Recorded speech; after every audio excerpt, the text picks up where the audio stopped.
अध्याय 2। पाठ 2। वित्तीय साक्षरता क्यों सिखाई जाए। यह मायने नहीं रखता कि आप कितना पैसा कमाते हैं, यह मायने रखता है कि आप कितना पैसा रखते हैं। 1990 में माइक ने अपने पिता का साम्राज्य संभाला और वास्तव में वह अपने पिता से बेहतर काम कर रहा है। हम साल में 1 या 2 बार गोल्फ कोर्स पर एक दूसरे से मिलते हैं। वह और उसकी पत्नी आपकी कल्पना से भी अधिक अमीर हैं। अमीर पिता का साम्राज्य बहुत अच्छे हाथों में है और माइक अब अपने बेटे को उसकी जगह लेने के लिए तैयार कर रहा है, जैसे उसके पिता ने हमें तैयार किया था। 1994 में मैं 47 वर्ष की आयु में सेवानिवृत्त हुआ और मेरी पत्नी किम 37 वर्ष की थी। रिटायरमेंट का मतलब काम न करना नहीं है। हमारे लिए इसका मतलब यह है कि अप्रत्याशित प्रलयकारी परिवर्तनों को छोड़कर हम काम कर सकते हैं या काम नहीं कर सकते हैं और मुद्रास्फीति से आगे रहते हुए हमारी संपत्ति स्वचालित रूप से बढ़ती है। हमारी संपत्ति अपने आप बढ़ने के लिए काफी बड़े हैं। यह एक पेड़ लगाने जैसा है। आप इसे वर्षों तक सींचते हैं और फिर एक दिन इसे आपकी आवश्यकता नहीं रह जाती है। इसकी जड़ें काफी गहराई तक रोपित होती हैं। तब पेड़ आपके आनंद के लिए छाया प्रदान करता है। माइक ने साम्राज्य चलाना चुना और मैंने रिटायर होना चुना। जब भी मैं लोगों के समूहों से बात करता हूँ तो वे अक्सर पूछते हैं कि मैं उन्हें क्या करने की सलाह दूंगा। मैं कैसे शुरू करूं? क्या कोई किताब है? आप अनुशंसा करेंगे? मुझे अपने बच्चों को तैयार करने के लिए क्या करना चाहिए? आपकी सफलता का रहस्य क्या है? मैं लाखों कैसे कमा सकता हूँ? जब भी मैं इनमें से कोई प्रश्न सुनता हूँ, मुझे निम्नलिखित कहानी याद आ जाती है। सबसे अमीर व्यवसायी। 1923 में हमारे महानतम नेताओं और सबसे अमीर व्यापारियों के एक समूह ने शिकागो के एजवाटर बीच होटल में एक बैठक की। उनमें सबसे बड़ी स्वतंत्र इस्पात कंपनी के प्रमुख चार्ल्स श्वाब भी शामिल थे। सैमुअल इंसुल, दुनिया की सबसे बड़ी उपयोगिता के अध्यक्ष, सबसे बड़ी गैस कंपनी के प्रमुख Howard होप्सन, इवर Kruger, international match company, जो उस समय दुनिया की सबसे बड़ी कंपनियों में से एक थी, bank of international settlements, international settlements stock exchange के अध्यक्ष रिचर्ड व्हिटनी, आर्थर कॉटन और जेसी लिवरमोर, 2 सबसे बड़े स्टॉक सट्टेबाज, और अल्बर्ट फॉल, राष्ट्रपति हार्डिंग के मंत्रिमंडल के सदस्य। 25 साल बाद इनमें से 9 टाइटन्स ने इस प्रकार अपना जीवन समाप्त कर लिया। उधार के पैसे पर 5 साल तक रहने के बाद श्वाब की मृत्यु हो गई। इंसुल की एक विदेशी भूमि में मृत्यु हो गई और क्रुगर और कॉटन की भी मृत्यु हो गई। होप्सन पागल हो गया। व्हिटनी और अल्बर्ट फॉल को जेल से रिहा कर दिया गया और फ्रेजर और लिवरमोर ने आत्महत्या कर ली। मुझे संदेह है कि क्या कोई बता सकता है कि वास्तव में इन लोगों के साथ क्या हुआ। यदि आप तारीख 1923 को देखें तो यह 1929 के बाजार पतन और महामंदी से ठीक पहले की बात है, जिसका मुझे संदेह है कि इन लोगों और उनके जीवन पर बहुत बड़ा प्रभाव पड़ा। मुद्दा यह है, आज हम इन लोगों की तुलना में अधिक बड़े और तेज बदलाव के समय में रह रहे हैं। मुझे संदेह है कि आने वाले वर्षों में कई उतार चढ़ाव होंगे जो इन लोगों द्वारा सामना किए गए उतार चढ़ाव के समानांतर होंगे। मुझे चिंता है कि बहुत से लोग पैसे पर बहुत अधिक ध्यान केंद्रित करते हैं, न कि अपनी सबसे बड़ी संपत्ति, अपनी शिक्षा पर। यदि लोग लचीले होने, खुले दिमाग रखने और सीखने के लिए तैयार हैं, तो कठिन बदलावों के बावजूद वे और अधिक अमीर होते जाएंगे। अगर वे सोचते हैं कि पैसा समस्याओं का समाधान कर देगा, तो उनका सफर कठिन होगा। बुद्धिमत्ता समस्याओं का समाधान करती है और धन का उत्पादन करती है। वित्तीय बुद्धिमत्ता के बिना पैसा जल्द ही खत्म हो जाने वाला पैसा है। अधिकांश लोग यह महसूस करने में विफल रहते हैं कि जीवन में यह महत्वपूर्ण नहीं है कि आप कितना पैसा कमाते हैं। यह मायने रखता है कि आप कितना पैसा रखते हैं। हम सभी ने लॉटरी विजेताओं की कहानियां सुनी हैं, जो गरीब हैं, फिर अचानक अमीर हो जाते हैं और फिर गरीब हो जाते हैं। वे लाखों जीतते हैं, फिर भी जल्द ही वहीं वापस आ जाते हैं जहां से उन्होंने शुरुआत की थी।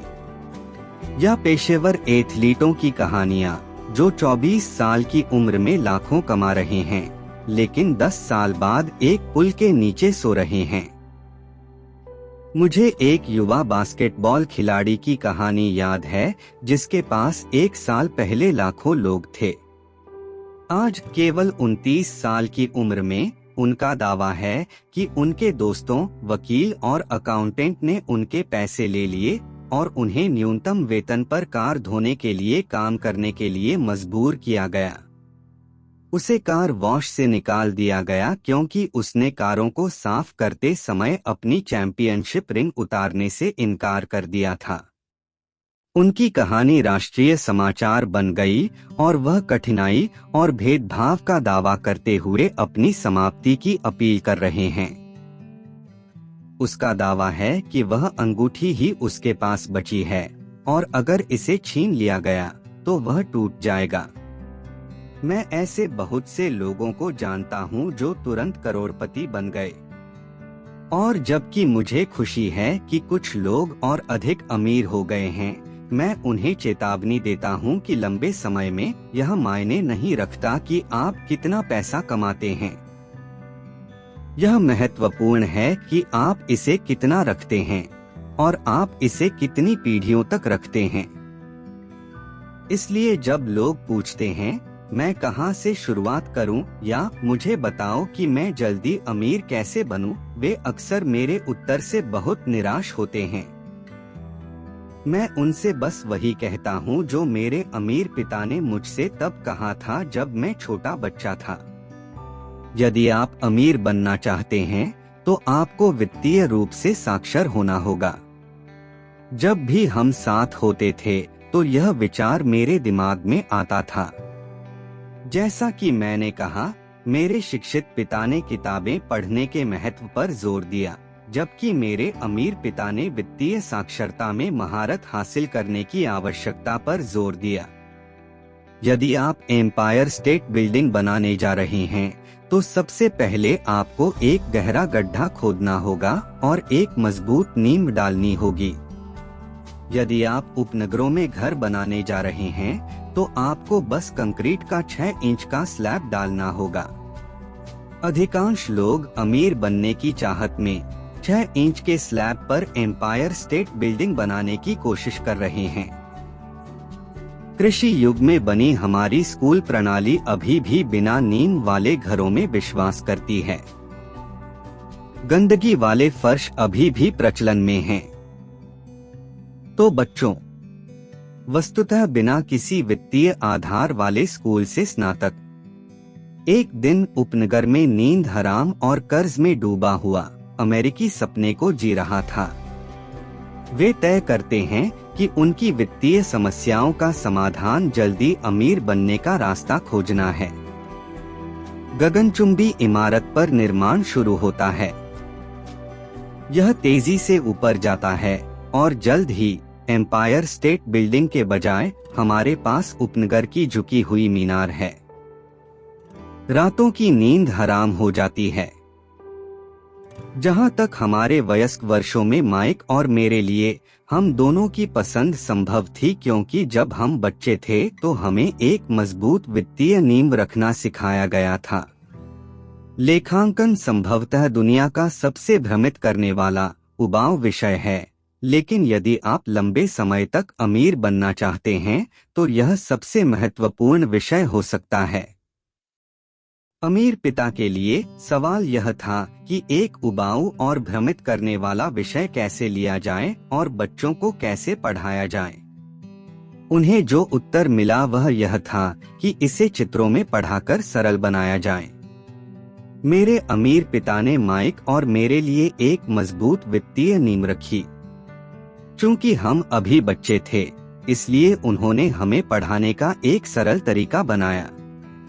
वर्षों तक उन्होंने केवल चित्र बनाए और कुछ शब्दों का प्रयोग किया। माइक और मैंने सरल रेखाचित्रों, शब्द जाल, पैसे की चाल को समझा।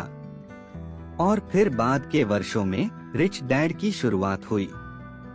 अमीर लोग संपत्ति अर्जित करते हैं, गरीब और मध्यम वर्ग देनदारियां अर्जित करते हैं जिन्हें वे संपत्ति समझते हैं।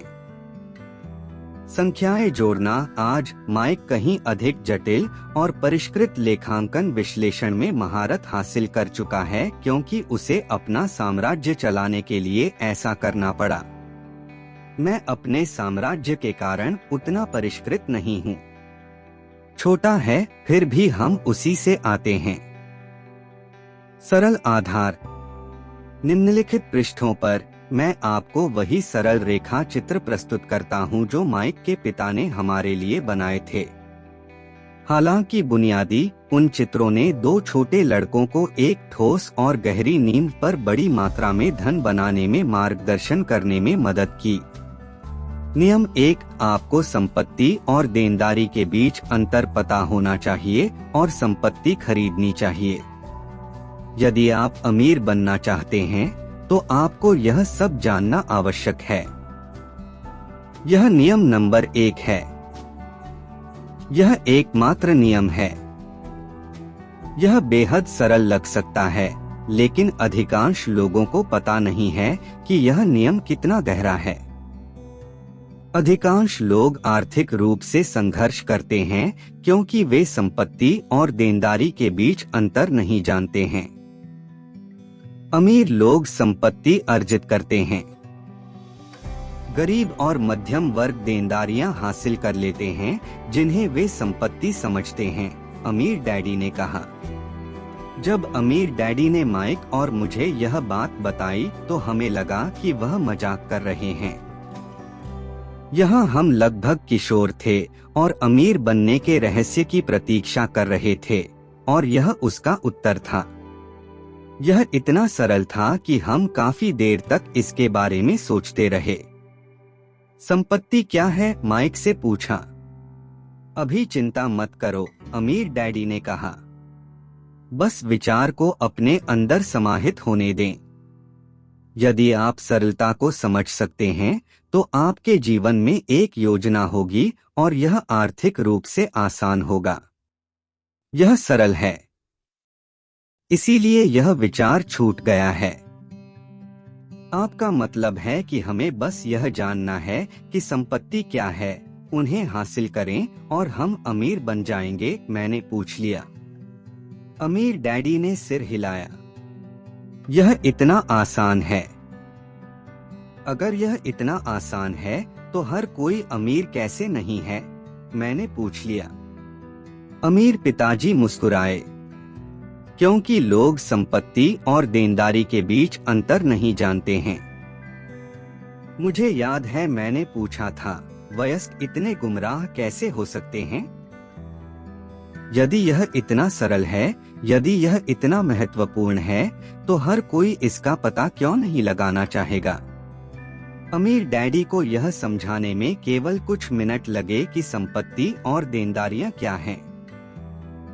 एक वयस्क के रूप में मुझे इसे अन्य वयस्कों को समझाने में कठिनाई होती है। विचार की सरलता उनसे छूट जाती है क्योंकि उन्हें अलग तरह से शिक्षित किया गया है। उन्हें अन्य शिक्षित पेशेवरों जैसे banker, accountant, real estate agent, वित्तीय योजनाकार इत्यादि द्वारा पढ़ाया जाता था। कठिनाई वयस्कों को अनसीखने या बनने के लिए कहने में आती है।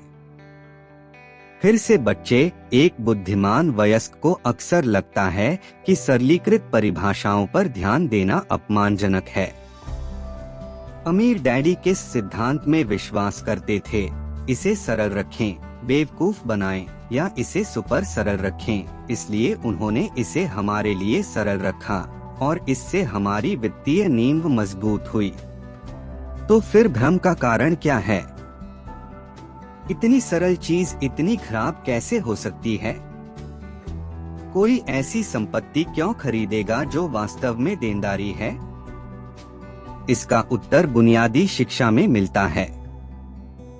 हम साक्षरता शब्द पर ध्यान केंद्रित करते हैं, न कि वित्तीय साक्षरता पर।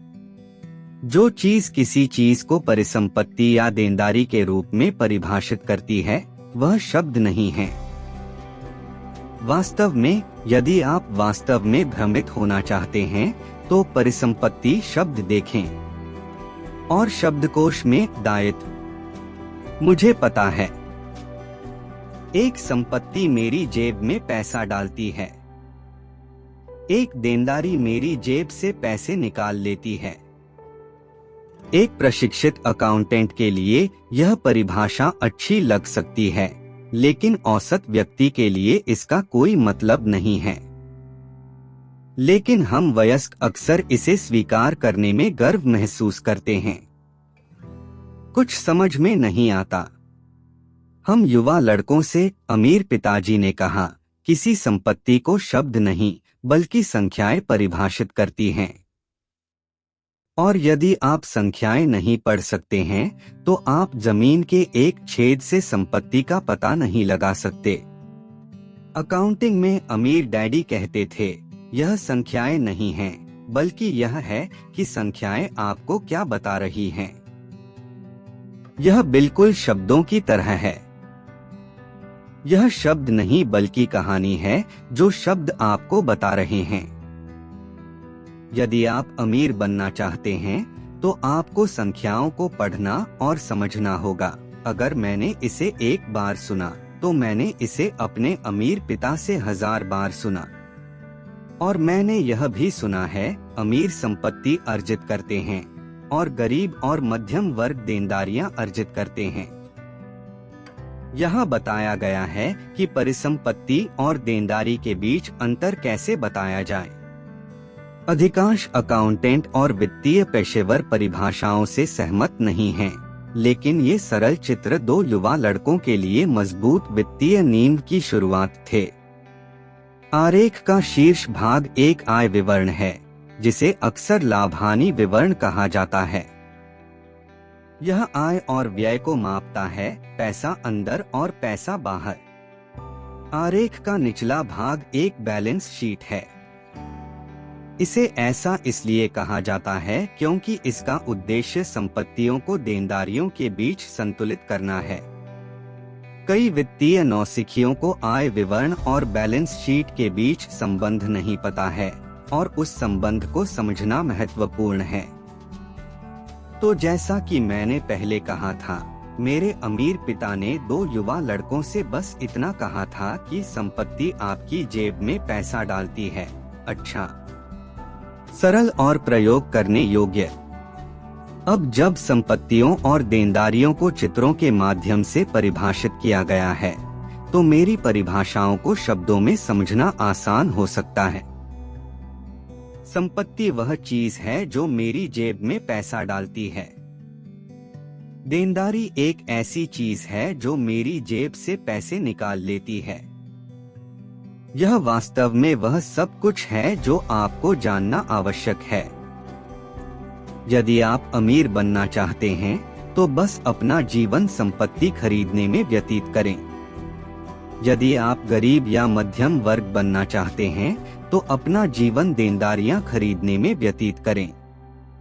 शब्दों और संख्याओं दोनों में निरक्षरता वित्तीय संघर्ष की नींव है।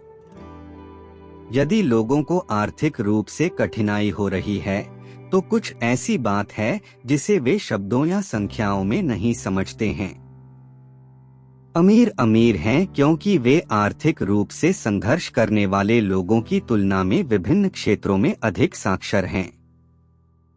तो अगर आप अमीर बनना चाहते हैं और अपनी संपत्ति बनाए रखें, शब्दों के साथ साथ संख्याओं में भी वित्तीय रूप से साक्षर होना महत्वपूर्ण है। आरेख में तीर नकदी के प्रवाह या नकदी प्रवाह को दर्शाते हैं।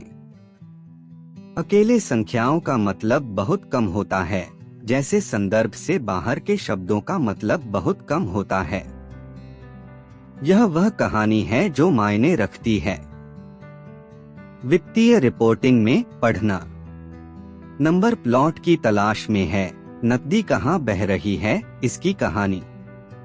अधिकांश परिवारों में से 80% में वित्तीय कहानी आगे बढ़ने के लिए कड़ी मेहनत की तस्वीर पेश करती है।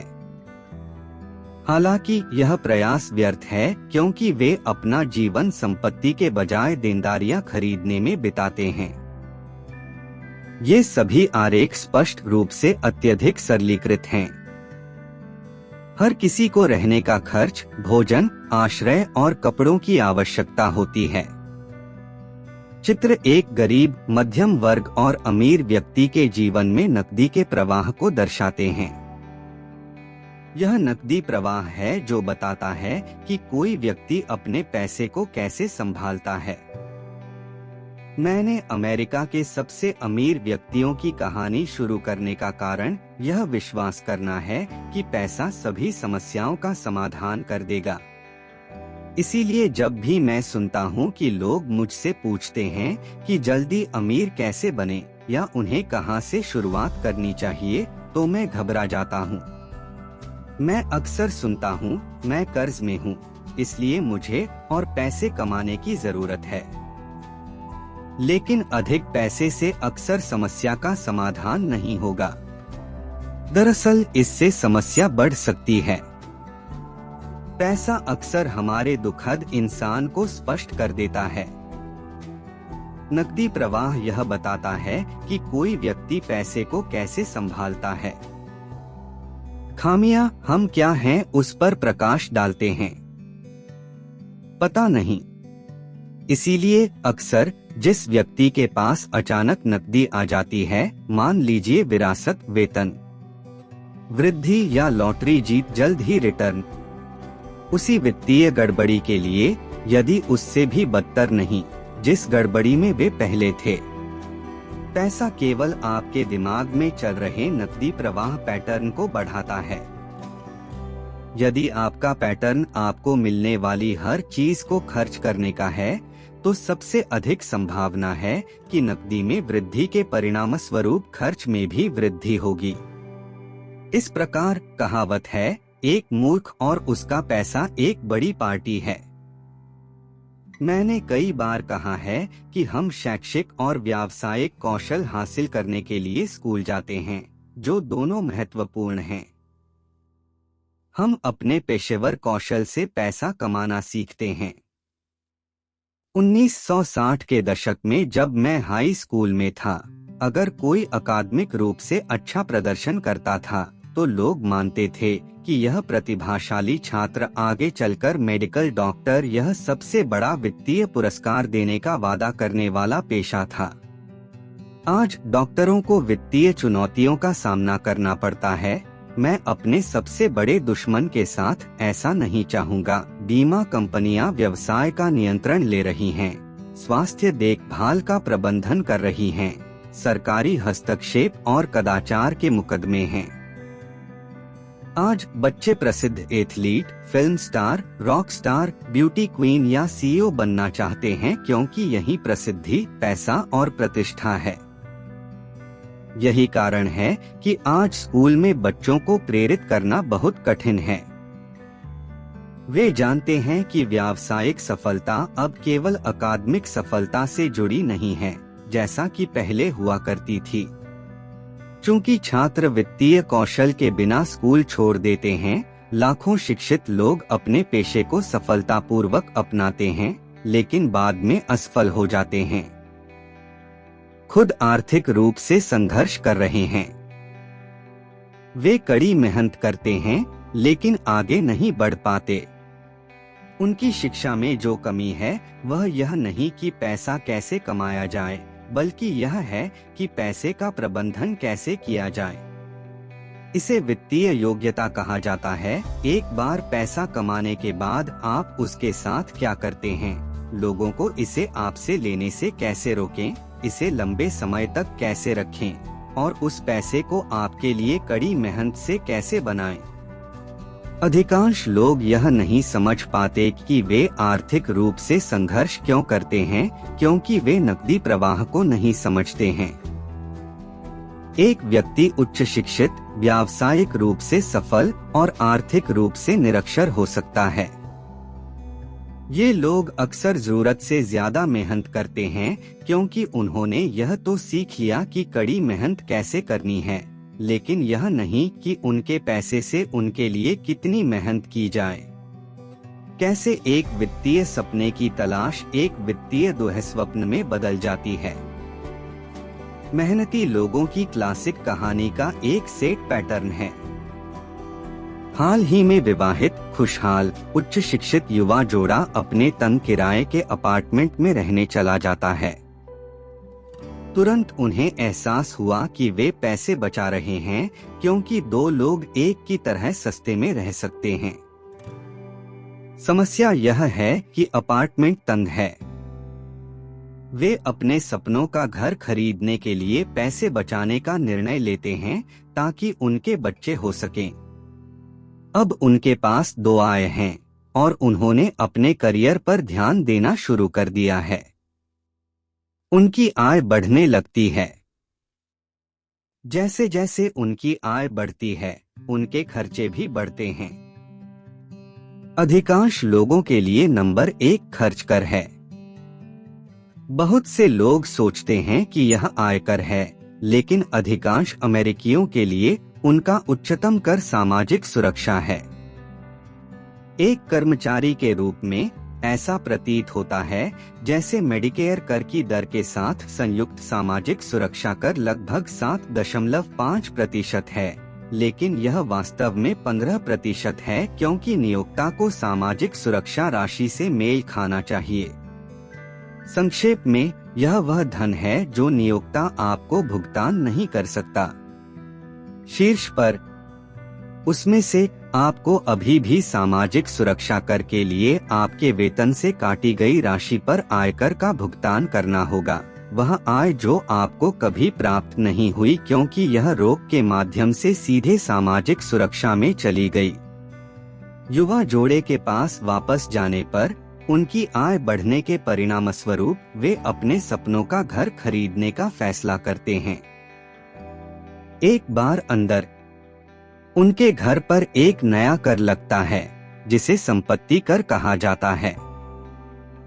फिर वे अपने नए घर से मेल खाने के लिए एक नई कार, नया फर्नीचर और नए उपकरण खरीदते हैं। अचानक वे जागते हैं और उनका देनदारी कॉलम बंधक और क्रेडिट कार्ड ऋण से भरा होता है। उनकी देनदारियां बढ़ जाती हैं।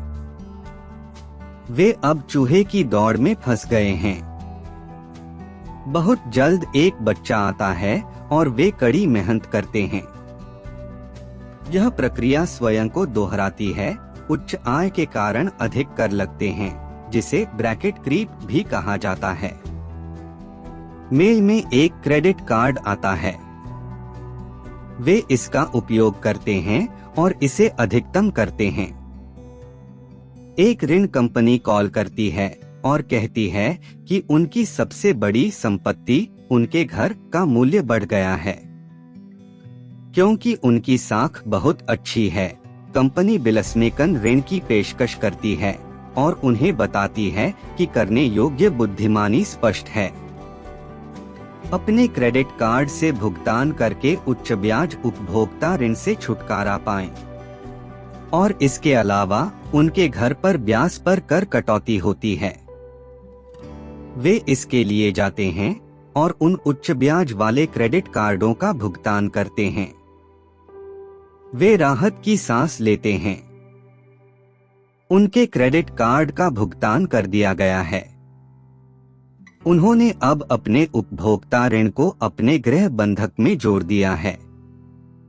उनका भुगतान कम हो जाता है क्योंकि वे अपना कर्ज 30 वर्षों से अधिक बढ़ा देते हैं। यह करना समझदारी वाली बात है। उनके पड़ोसी उन्हें खरीदारी के लिए आमंत्रित करने के लिए फोन करते हैं। मेमोरियल डे सेल है। वे खुद से वादा करते हैं कि वे बस विंडो शॉप, लेकिन वे क्रेडिट कार्ड बस जरूरत पड़ने पर। मैं हर समय इस युवा जोड़े से मिलता रहता हूँ। उनके नाम बदल जाते हैं, लेकिन उनकी आर्थिक दुविधा वही रहती है। वे मेरी एक बातचीत में यह सुनने के लिए आते हैं कि मुझे क्या कहना है।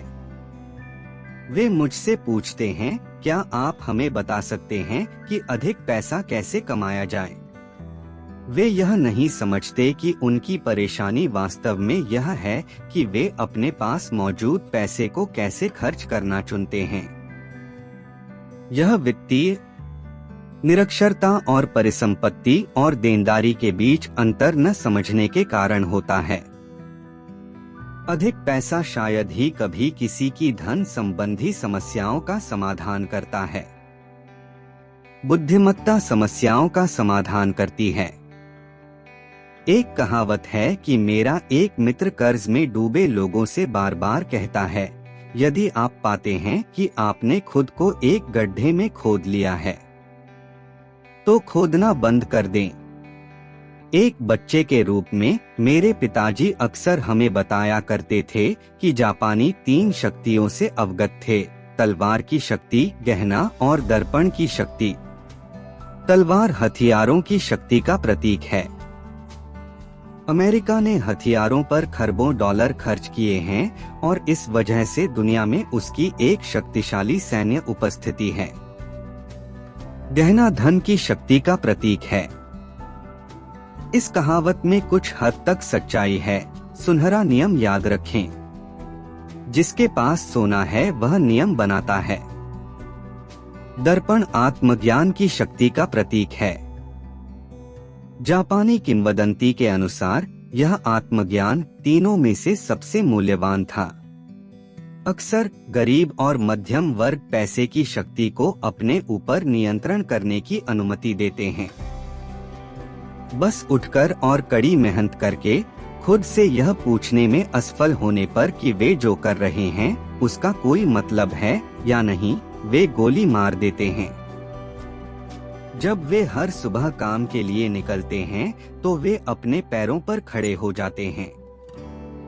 पैसे को पूरी तरह से न समझकर अधिकांश लोग इसकी अद्भुत शक्ति को उन्हें नियंत्रित करने की अनुमति देते हैं। यदि वे दर्पण की शक्ति का उपयोग करते तो वे स्वयं से पूछते, क्या इसका कोई मतलब है? अक्सर अपने आंतरिक ज्ञान, अपने अंदर की प्रतिभा पर भरोसा करने के बजाय अधिकांश लोग भीड़ का अनुसरण करते हैं। वे चीजें इसलिए करते हैं क्योंकि बाकी सभी लोग उन्हें करते हैं। वे प्रश्न करने के बजाय अनुरूप होते हैं। अक्सर वे बिना सोचे समझे वही दोहराते हैं जो उनसे कहा गया है। विविधता ला। आपका घर एक संपत्ति है। आपका घर आपका सबसे बड़ा निवेश है।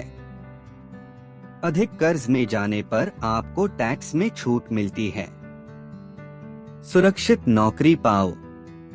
गलतियां मत करो। जोखिम मत लो।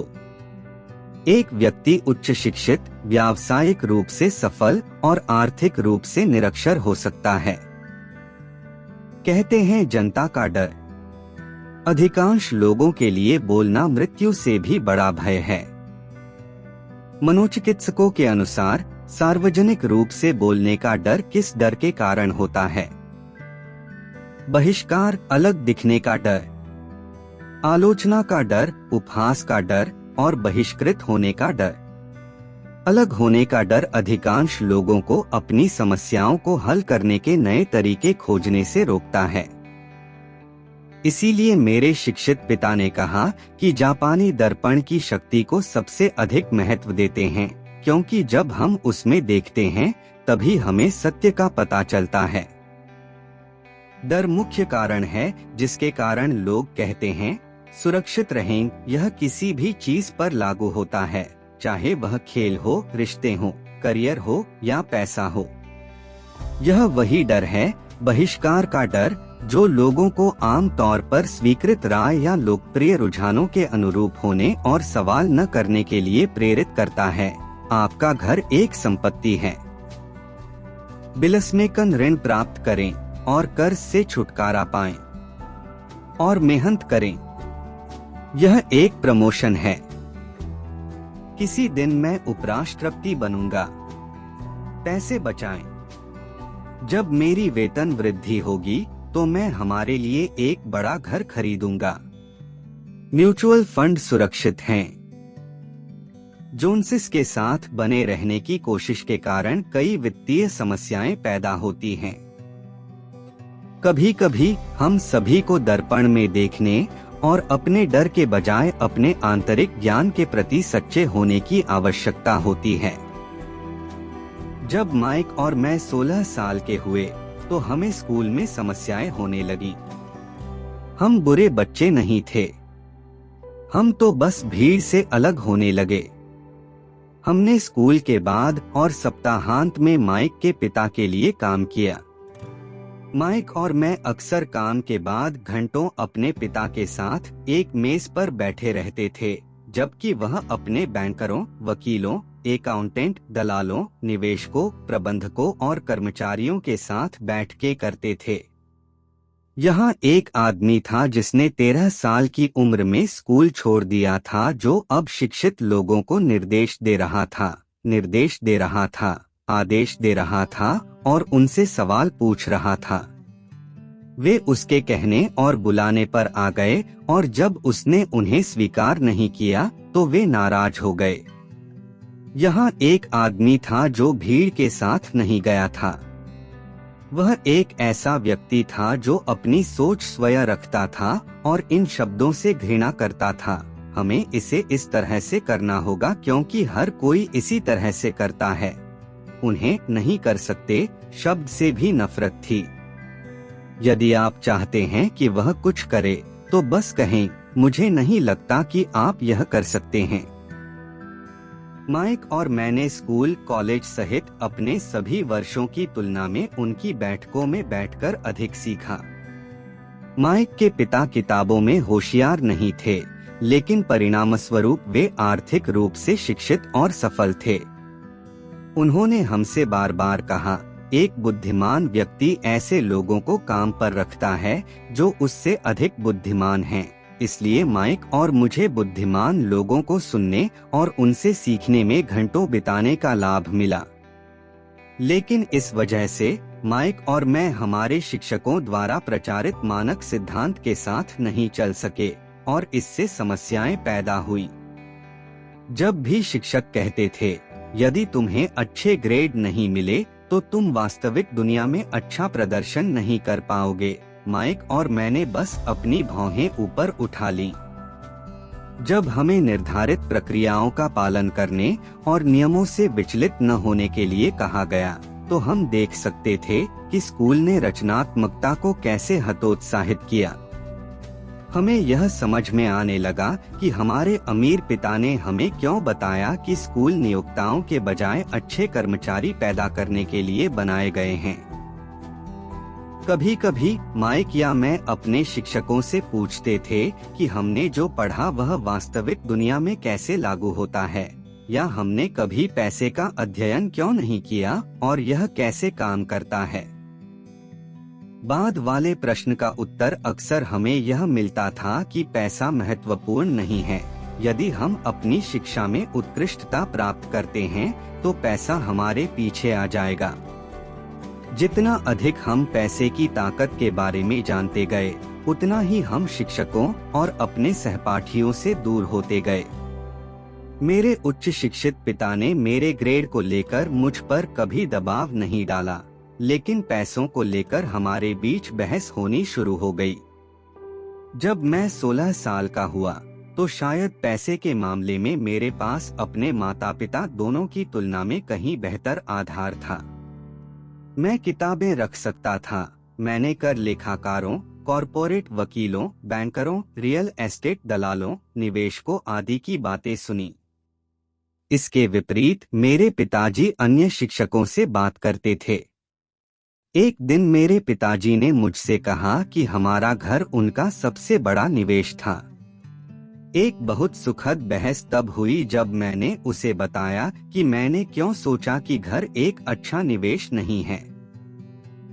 उपरोक्त चित्र मेरे अमीर पिता और मेरे गरीब पिता के बीच उनके घरों की बात आने पर उनके बीच की धारणा में अंतर को दर्शाता है। एक, पिताजी सोचते थे कि उनका घर एक संपत्ति है और दूसरे पिताजी सोचते थे कि यह एक दायित्व है। मुझे याद है जब मैंने अपने पिताजी के लिए नकदी प्रवाह की दिशा दिखाते हुए निम्नलिखित चित्र बनाया था। मैंने उसे घर के मालिक होने के साथ साथ होने वाले सहायक खर्चे भी दिखाए। बड़े घर का मतलब था बड़ा खर्च और नकदी का प्रवाह व्यय कॉलम से बाहर जाता रहा। आज भी लोग मुझे इस विचार पर चुनौती देते हैं कि घर एक संपत्ति नहीं है। मैं जानता हूं कि कई लोगों के लिए यह उनका सपना होने के साथ साथ उनका सबसे बड़ा निवेश भी है और अपना खुद का घर होना कुछ न होने से बेहतर है। मैं बस इस लोकप्रिय हठधर्मिता को देखने का एक वैकल्पिक तरीका पेश करता हूँ। अगर मैं और मेरी पत्नी एक बड़ा आकर्षक घर खरीदे तो हमें एहसास होता है कि यह कोई संपत्ति नहीं होगी, यह एक दायित्व होगा क्योंकि यह हमारी जेब से पैसा निकाल लेगा। तो यह वह तर्क है जो मैंने प्रस्तुत किया है। मैं वास्तव में यह उम्मीद नहीं करता कि अधिकांश लोग इससे सहमत होंगे क्योंकि आपका घर एक भावनात्मक चीज है और जब पैसे की बात आती है तो उच्च भावनाएं वित्तीय बुद्धिमत्ता को कम कर देती हैं। मैं व्यक्तिगत अनुभव से जानता हूं कि पैसा हर फैसले को भावनात्मक बनाने का एक तरीका है। जब घरों की बात आती है तो अधिकांश लोग जीवन भर ऐसे घर के लिए भुगतान करते हुए काम करते हैं जिसके पास वे कभी नहीं होते। दूसरे शब्दों में, अधिकांश लोग हर कुछ वर्षों में एक नया घर खरीदते हैं और हर बार पिछले घर का भुगतान करने के लिए 30 साल का नया ऋण लेते हैं।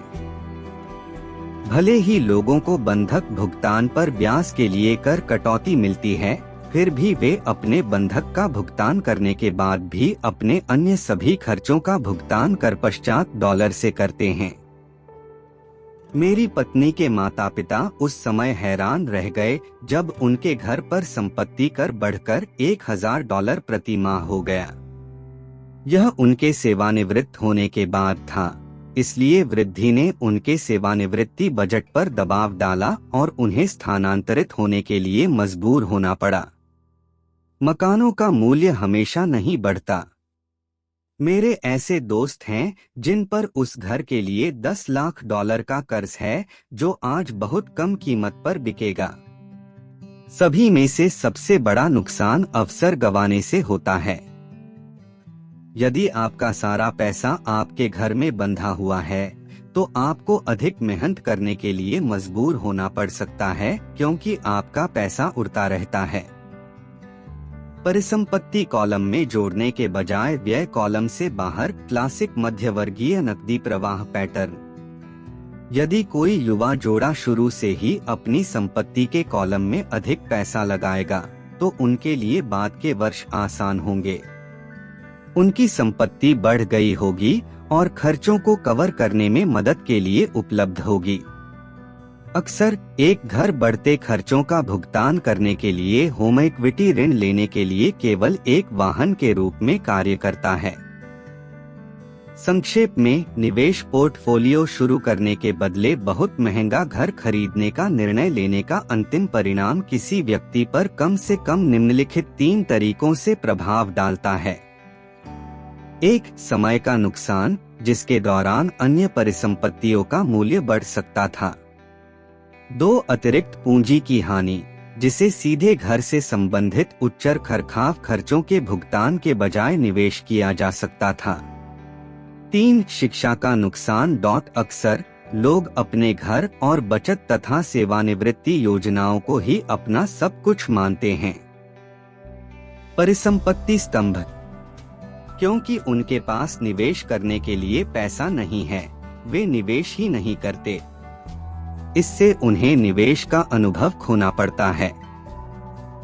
अधिकांश लोग कभी भी वह नहीं बन पाते जिसे निवेश जगत एक परिष्कृत निवेशक कहता है। और सबसे अच्छा निवेश आमतौर पर पहले परिष्कृत निवेशकों को बेचा जाता है, जो फिर इसे सुरक्षित रूप से खेलने वाले लोगों को बेच देते हैं। मैं यह नहीं कह रहा हूं कि घर मत खरीदो। मैं जो कह रहा हूं वह यह है कि आपको संपत्ति और देनदारी के बीच अंतर समझना चाहिए। जब मैं एक बड़ा घर चाहता हूं, तो मैं सबसे पहले ऐसी संपत्तियां खरीदता हूं जो घर के भुगतान के लिए नकदी प्रवाह उत्पन्न करेगी। मेरे शिक्षित पिता का व्यक्तिगत वित्तीय विवरण चूहे की दौड़ में पकड़े गए किसी व्यक्ति के जीवन को सबसे अच्छी तरह प्रदर्शित करता है। उसके खर्चे उसकी आय से मेल खाते हैं, जिससे उसे कभी भी संपत्ति में निवेश करने के लिए पर्याप्त पैसा नहीं बचता। परिणामस्वरूप उसकी देनदारियां उसकी संपत्ति से अधिक बड़ी हैं। बाईं ओर निम्नलिखित चित्र मेरे गरीब पिता का आय विवरण दिखाता है।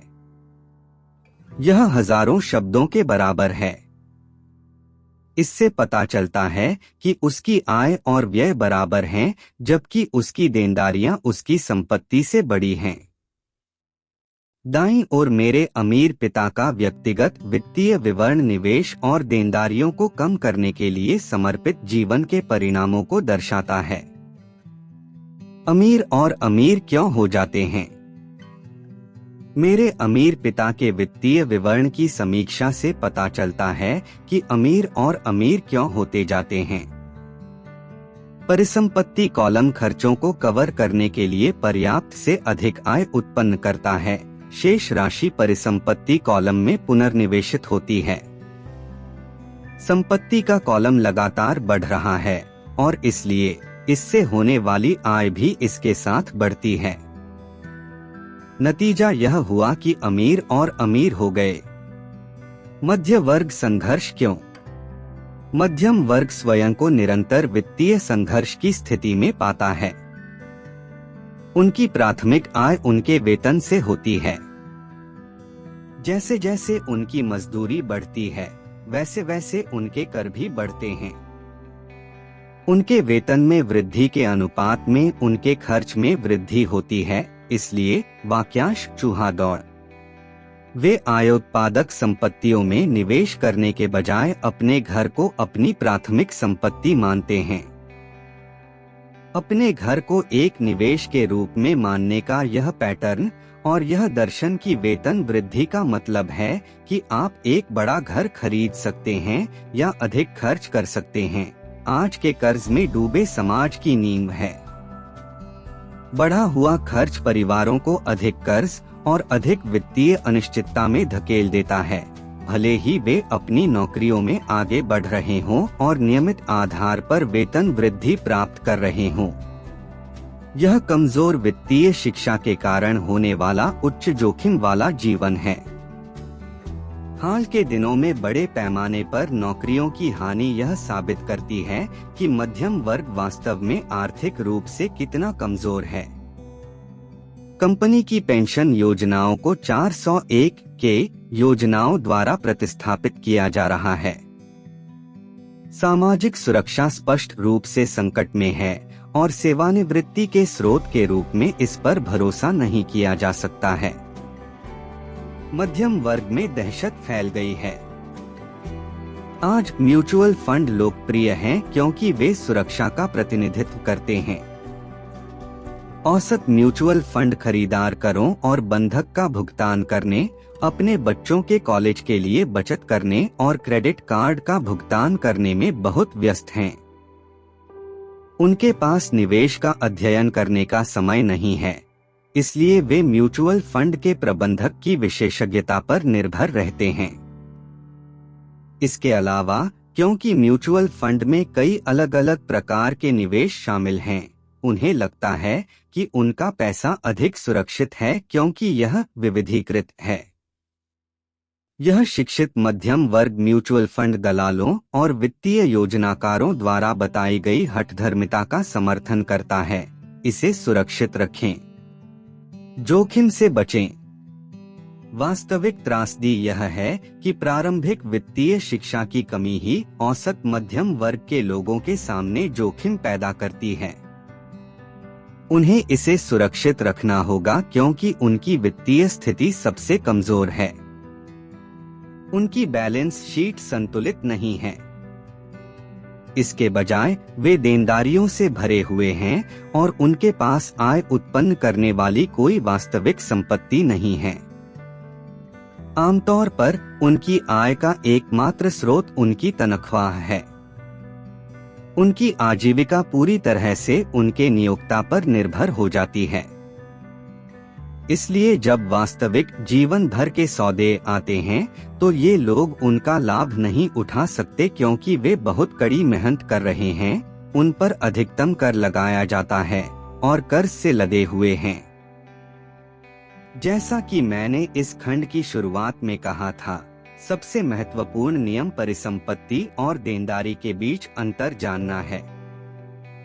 एक बार जब आप अंतर समझ जाएं, तो अपना ध्यान खरीदारी पर केंद्रित करें। आय उत्पन्न करने वाली संपत्तियां। किसी पथ पर आरंभ करने का यह सबसे अच्छा तरीका है। अमीर बनने के लिए ऐसा करते रहें और आपकी संपत्ति का कॉलम बढ़ता जाएगा। देनदारियों और खर्चों को कम रखें ताकि संपत्ति कॉलम में डालने के लिए अधिक पैसा उपलब्ध हो। जल्द ही संपत्ति का आधार इतना गहरा हो जाएगा कि आप अधिक सट्टेबाजी वाले निवेशों पर ध्यान दे सकते हैं, ऐसे निवेश जिनमें अनंत तक 100% का रिटर्न हो सकता है। $5000 का निवेश जो जल्द ही $1 मिलियन या अधिक में बदल जाता है, ऐसे निवेश जिन्हें मध्यम वर्ग बहुत जोखिम भरा कहता है। वित्तीय रूप से साक्षर लोगों के लिए निवेश जोखिम भरा नहीं है। यदि आप वही करते हैं जो जनता करती है, तो आपको निम्नलिखित चित्र मिलता है। एक कर्मचारी के रूप में जो एक गृहस्वामी भी है, आपके कामकाजी प्रयास आम तौर पर इस प्रकार हैं। आप कंपनी के लिए काम करते हैं। कर्मचारी अपना व्यवसाय स्वामी या शेयरधारक बनाते हैं। अमीर खुद नहीं। आपके प्रयास और सफलता मदद करेगी। मालिक की सफलता और सेवानिवृत्ति के लिए प्रदान करें। आप सरकार के लिए काम करते हैं। सरकार पहले आपकी तनख्वाह से अपना हिस्सा लेती है। आप भी इसे देखें। अधिक मेहनत करके आप बस इसे बढ़ाते हैं। सरकार द्वारा लिए जाने वाले करों की राशि। ज्यादातर लोग जनवरी से मई तक सिर्फ सरकार के लिए काम करें। आप बैंक के लिए काम करते हैं। करों के बाद आपका अगला सबसे बड़ा खर्च आम तौर पर आपका होता है। बंधक और क्रेडिट कार्ड ऋण। केवल अधिक मेहनत करने में समस्या यह है कि इन 3 स्तरों में से प्रत्येक आपके बढ़े हुए प्रयासों का बड़ा हिस्सा लेता है। आपको यह सीखने की जरूरत है कि आपके बढ़े हुए प्रयासों से आपको और आपके परिवार को सीधे लाभ कैसे हो। एक बार जब आपने अपने स्वयं के व्यवसाय पर ध्यान केंद्रित करने का निर्णय ले लिया, बड़ी तनख्वाह के बजाय संपत्ति प्राप्त करने पर अपने प्रयासों को केंद्रित करना, तो आप अपने लक्ष्य कैसे निर्धारित करते हैं? अधिकांश लोगों को अपनी नौकरी बरकरार रखनी चाहिए और संपत्ति के अधिग्रहण के लिए अपने वेतन पर निर्भर रहना चाहिए। जैसे जैसे उनकी संपत्ति बढ़ती है, वे अपनी सफलता की सीमा कैसे मापते हैं? किसी को कब पता चलता है कि वह अमीर है, उसके पास धन है? संपत्तियों और देनदारियों के लिए मेरी अपनी परिभाषाएं होने के साथ साथ धन के लिए मेरी भी अपनी परिभाषा है। दरअसल मैंने इसे आर बकमिन्स्टर फुलर नाम के एक व्यक्ति से उधार लिया था। कुछ लोग उन्हें नीम हकीम कहते हैं तो कुछ लोग उन्हें जीनियस कहते हैं। कई साल पहले उन्होंने आर्किटेक्ट्स को चर्चा में ला दिया था क्योंकि उन्होंने जियोडेसिक गुंबद नामक किसी चीज के लिए पेटेंट के लिए आवेदन किया था। लेकिन आवेदन में फुलर ने धन के बारे में भी कुछ कहा। पहले तो यह काफी भ्रमित करने वाला था, लेकिन इसे पढ़ने के बाद इसका कुछ अर्थ समझ में आने लगा। धन एक व्यक्ति की कई दिनों तक जीवित रहने की क्षमता है, या अगर मैं आज काम करना बंद कर दूं, तो मैं कितने दिनों तक जीवित रह सकता हूं। निवल मूल्य के विपरीत आपकी संपत्ति और देनदारियों के बीच का अंतर, जो अक्सर किसी व्यक्ति के महंगे कबाड़ और चीजों के मूल्य के बारे में राय से भरा होता है, यह परिभाषा विकसित होने की संभावना पैदा करती है। वास्तव में सटीक माप। अब मैं माप सकता हूं और जान सकता हूं कि आर्थिक रूप से स्वतंत्र होने के अपने लक्ष्य के संदर्भ में मैं कहां हूं। हालांकि निवल मूल्य में अक्सर गैरनकद उत्पादक संपत्तियां शामिल होती हैं, जैसे आपके द्वारा खरीदा गया सामान जो अब आपके गैराज में रखा जाता है। धन यह मापता है कि आपका पैसा कितना पैसा कमा रहा है और इसलिए आपकी वित्तीय उत्तरजीविता। धन व्यय कॉलम की तुलना में संपत्ति कॉलम से नकदी प्रवाह का माप है। आइए एक उदाहरण का उपयोग करें। मान लीजिए कि मेरे परिसंपत्ति कॉलम से प्रति माह $1000 का नकदी प्रवाह है और मेरा मासिक खर्च $2000 है। मेरी संपत्ति क्या है? आइए बकमिंस्टर फुलर की परिभाषा पर वापस जाएं। उनकी परिभाषा का उपयोग करते हुए मैं कितने दिन आगे जीवित रह सकता हूँ? 30 दिन का महीना मानते हुए मेरे पास आधे महीने के लिए पर्याप्त नकदी प्रवाह है। जब मैं अपनी संपत्ति से $2000 प्रति माह का नकदी प्रवाह हासिल कर लूंगा, तब मैं अमीर हो जाऊंगा। इसलिए हालांकि मैं अभी तक अमीर नहीं हूँ, फिर भी मैं अमीर हूँ। अब मुझे हर महीने परिसंपत्तियों से आय होती है जो मेरे मासिक खर्चों को पूरी तरह से कवर करती है।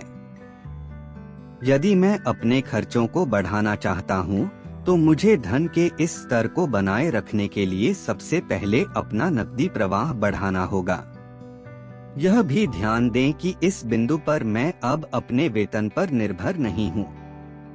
मैंने एक संपत्ति स्तंभ बनाने पर ध्यान केंद्रित किया है और इसमें सफल रहा हूँ, जिसने मुझे आर्थिक रूप से स्वतंत्र बना दिया है। अगर मैं आज अपनी नौकरी छोड़ दूं, तो मैं अपनी संपत्ति से प्राप्त नकदी प्रवाह से अपने मासिक खर्चों को कवर करने में सक्षम हो जाऊंगा। मेरा अगला लक्ष्य मेरी परिसंपत्तियों से अतिरिक्त नकदी प्रवाह को परिसंपत्ति कॉलम में पुनर्निवेशित करना होगा। जितना अधिक पैसा मेरी संपत्ति कॉलम में जाता है, मेरी संपत्ति कॉलम उतना ही अधिक बढ़ता है। अधिक मेरी संपत्ति बढ़ती है, मेरा नकदी प्रवाह उतना ही अधिक बढ़ता है। और जब तक मैं अपने खर्चों को इन संपत्तियों से होने वाले नकदी प्रवाह से कम रखता हूँ, मैं अपने शारीरिक श्रम के अलावा अन्य स्रोतों से अधिक आय के साथ अमीर होता जाता हूँ। जैसे जैसे यह पुनर्निवेश प्रक्रिया जारी रहती है, मैं अमीर बनने की राह पर हूँ। बस यह सरल अवलोकन याद रखें।